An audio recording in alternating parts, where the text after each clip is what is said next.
Welcome to the second episode of Mario Kart Origins. This retrospective series will be going over every Mario Kart game, meaning that it won't only cover the mainline games, but the arcade games, tour, and home circuit as well. And in this episode we'll be taking a look at the game that truly defined Mario Kart 64. No, there weren't 62 sequels after Super Mario Kart. Mario Kart just fell victim to Nintendo's trend in naming games after the console. Super Mario 64, Wave Race 64, Pilot Wings 64, Donkey Kong 64, you get the idea. Although I do wonder if Nintendo continues the numbering scheme for Mario Kart, what will they do once they reach the 64th mainline Mario Kart? But the main question here is, has Mario Kart 64 held up well after all these years? Time to find out. Originally called Super Mario Kart R, not much changed about Mario Kart 64 besides the name. Probably for the better too, because there's another quote-unquote racing game with the R subtitle. I'd like to forget about it. But nevertheless, there were a few differences. The biggest ones being the title, Kamek originally being playable, item boxes looking a bit depressing, and billboards parroting real-life companies. This was kept in the Japanese version of the game, but changed in the Western releases. I guess Timmy's mom wouldn't be too excited finding out Timmy started smoking, because Marlboro reminded him of Mario. But other than that, not much change in the Mario Kart 64 we know today. There is something very interesting about Mario Kart 64. Back in the 2000s to early 2010s, it was regarded as the best Mario Kart of all time. There were so many top 10 lists featuring 64 as not just the best Mario Kart game, but one of the best Mario games in general. That's a pretty bold statement to make. But the question is it? After starting up Mario Kart 64, you're greeted to the iconic title screen and theme. I honestly think it's even more iconic than Super Mario Kart. Can I just say how much I love the title screen here? It really sets a tone for the game with a dark blue sky, early 3D renders, and iconic theme. But if you're like most people, you don't buy a game to look at the title screen, you buy it to play it. Unless it's Sonic R, of course. This is Mario Kart 64's roster, or as what I like to call it, the fundamental Mario Kart roster. Not counting Arcade GP VR, these characters have appeared in every Mario Kart game since then. You have most characters from Super Mario Kart, with the exceptions of Koopa and Donkey Kong Jr., who were replaced by Wario and Donkey Kong respectively. I think the roster is pretty good for the most part.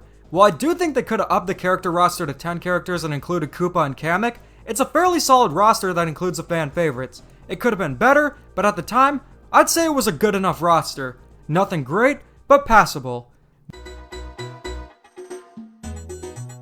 Once you choose your character, it's time to play the game.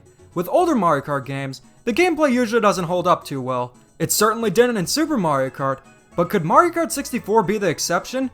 Gameplay for the most part is pretty solid. Whenever a Mario Kart is in 3D, it's automatically going to be more smooth to control and play. You get a better sense of depth, and you can time turns easier. The game controls well enough too.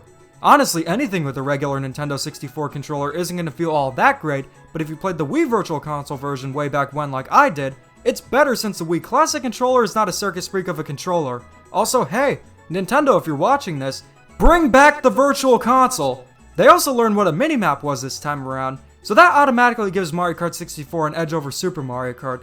The only big problem with the gameplay is the drifting. This was the first Mario Kart game to include the power boost after drifting. The problem is here, it's really janky. It's easy enough to time when to drift, but this game has one feature that drives me absolutely insane that was also in Super Mario Kart. If you drift for an extended period of time, you spin out. If you thought tripping in Super Smash Bros. Brawl was bad, this is far worse. And it happens too frequently. I don't know why it was designed this way. But other than that, the controls are pretty solid. Nothing too special, but miles better than Super Mario Kart. But the main thing Mario Kart 64 is most notable for is the way it defined Mario Kart. And that's because of the heavier focus on items than ever before. In Super Mario Kart, there were items sure, but they weren't as essential to the gameplay as the core racing. But in Mario Kart 64, items are key into winning a race.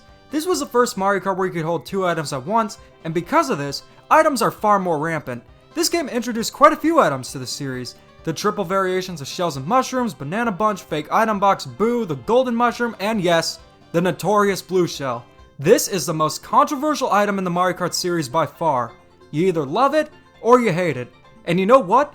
Getting hit by a blue shell sucks. You know what doesn't though? Throwing one, or even better, watching whoever's in first place get hit while you're in second.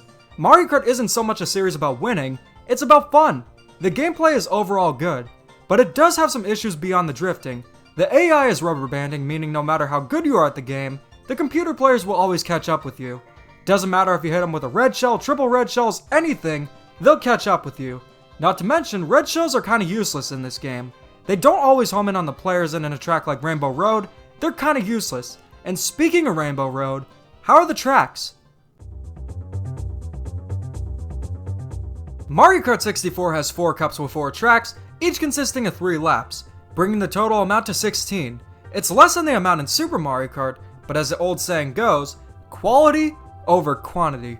This game has a ton of memorable tracks, my favorites being Koopa Beach, Calamari Desert, Toad's Turnpike, DK Jungle Parkway, and Royal Raceway. This game also has one of the best Bowser castles. While there are some stinkers like the overly long Wario Stadium and Rainbow Road, the tracks here aren't just more memorable, but are far better than anything in Super Mario Kart. This is where track design also became more detailed, with a lot of paths you could take and turns you could make. There are also quite a few shortcuts too. Who could forget the legendary shortcut in Koopa Beach? I would say for the most part, tracks are pretty great. They're memorable and they're fun to play. They're also varied in themes, and this set the standard for most future Mario Kart tracks. Every track feels different from one another, and has their own theme. And even though there are 2 snow tracks, they're varied and feel different from each other.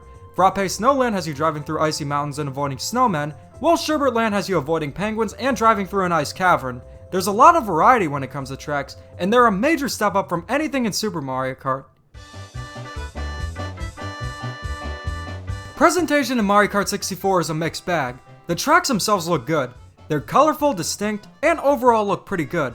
But the characters are just 2D rendered sprites instead of 3D models. If this was a hardware thing, I could understand.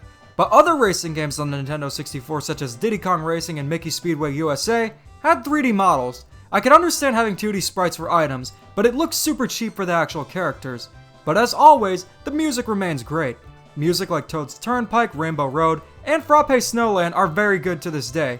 Very early on, Mario Kart has managed to never disappoint in the music category. This was also the first game to introduce voice clips for the characters. You had stuff like the Yoshi sound effects and Donkey Kong Jr.'s grunts in Super Mario Kart, but every character here has their own voice clips. And you know what? They still sound great to this day. Charles Martinet has always proven that even 25 years later, he can still nail the voices for Mario and Luigi, and even Wario. But the real shining star here is Toad. He sounds so much better here than he does now in his current voice. Now with his current screechy voice, he sounds like those Mario Row advertisements got the best of him. Yoshi and Donkey Kong have their sound effects from Yoshi's Island and Donkey Kong Country respectively, but they didn't get their distinct voices until later on, so I can see why. Overall, the presentation is below average, but is brought up by the music and just how good the tracks look. As I foreshadowed in the last episode, Mario Kart in general doesn't have a lot of modes. You got Grand Prix, Battle, Time Trials, and now Versus mode. Grand Prix has you racing through each cup, trying to get first place. Time Trials is trying to get a record time on a track, and it's as unfunky as ever once again. Didn't really care for it in Super Mario Kart, didn't really care for it here either. And then there are the Battle and Versus modes exclusive to multiplayer. Mario Kart 64 also set another standard when it came to Mario Kart, because this was the first Mario Kart to have 4-player multiplayer. The Nintendo 64 is defined by local multiplayer games, and here, you can play against 3 other players. Battle mode is the elimination style and only balloon battle, but it's really fun. And Versus mode is where you can choose any track to race on, though I wish there was a Versus mode in single player. Overall, there's a solid amount of content, though of course, you're gonna have the best time in multiplayer. But there's one thing I really wanted in this game, and that's unlockables.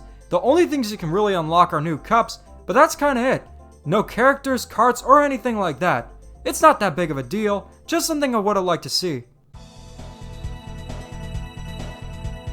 Now that we've covered everything Mario Kart 64 has to offer, what's the verdict? I can tell you one thing right off the bat, it's not the best Mario Kart ever.